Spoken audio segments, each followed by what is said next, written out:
Let me read to you a passage from the 8th chapter of St. Matthew's Gospel, verses 23 to 27. It's the Gospel for Tuesday after the 13th Sunday of Ordinary Time. St. Matthew writes, "Then Jesus got into the boat, and his disciples followed him. Without warning, a furious storm came up on the lake, so that the waves swept over the boat. But Jesus was sleeping. The disciples went and woke him, saying, 'Lord, save us, we're going to drown.' He replied, 'You of little faith, why are you so afraid?' Then he got up and rebuked the winds and the waves, and it was completely calm. The men were amazed and asked, 'What kind of man is this? Even the winds and the waves obey him.'" That's from Matthew chapter 8, verse 23 to 27. We're led to think of the storms of life. What do I mean? Let me give an illustration. The famous Regensburg lecture was delivered on the 12th of September 2006. It was given serenely by Pope Benedict XVI in the academic setting of the University of Regensburg in Germany, where for several years he had held the chair of dogmatics and history of dogma, and where he had also served as university vice president. The address was entitled Faith, Reason, and the University, Memories and Reflections. It sparked tremendous international controversy, as had, for instance, for entirely different reasons, Humane Vitae nearly 40 years before. Fueling the reaction this time was a powerful hostility from much of the Islamic world, for Pope Benedict, in upholding reason, had quoted, by way of an aside, the views on Islam of the Byzantine Emperor Manuel III Palaeologus. George Weigel opined that the lecture was among the most important papal statements on world affairs since John Paul II's 1995 address to the United Nations. 3 months after its delivery, the jury of the prestigious Tübingen University's Seminar for Rhetoric gave to the address its Speech of the Year award. It declared that the topic of this deliberately misunderstood speech is the relationship between reason and faith in Christianity, and the affirmation of the Christian conviction that acting reasonably corresponds to the nature of God. It stated that in its direct but multi-layered composition, the speech is masterfully constructed. The Pope delivered his thoughts with courage and decisiveness, without the willingness to appease and accommodate that often passes for dialogue.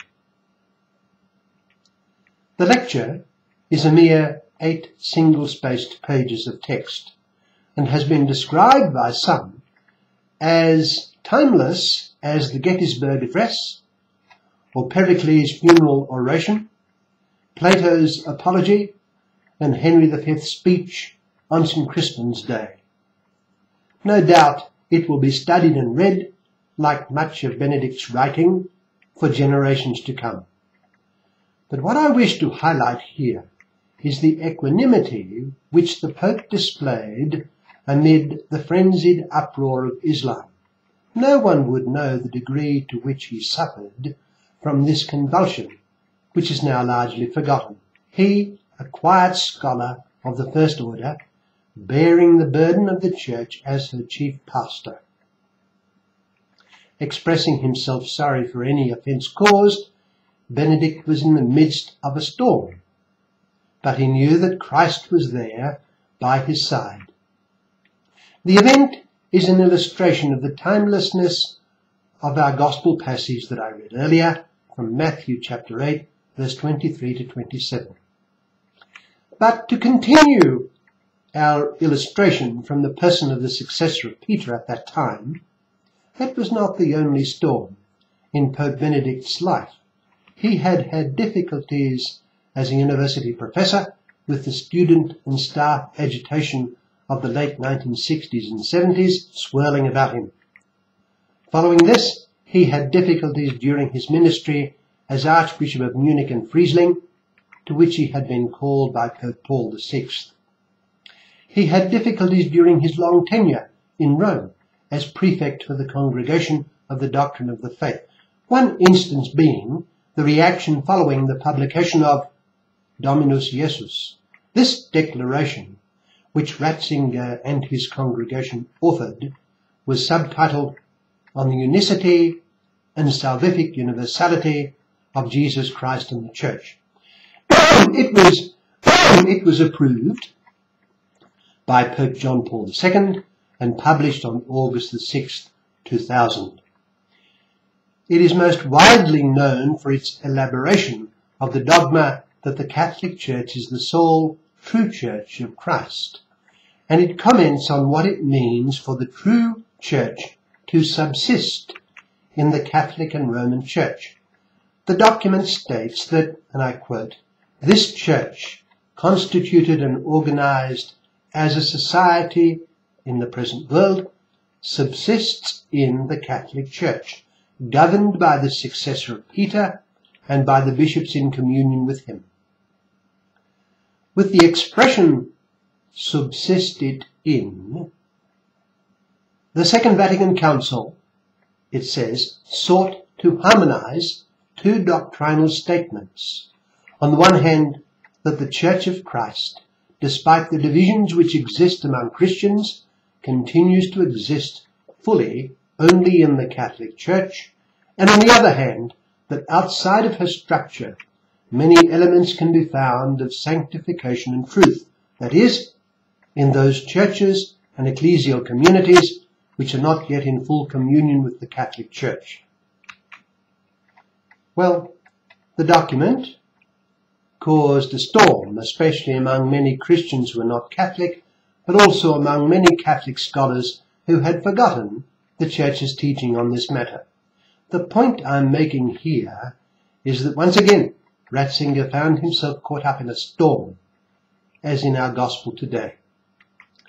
But he knew that Christ was with him in the midst of the turbulence, when he made his epochal, his great decision to lay aside the papal office for reason of age and lack of strength.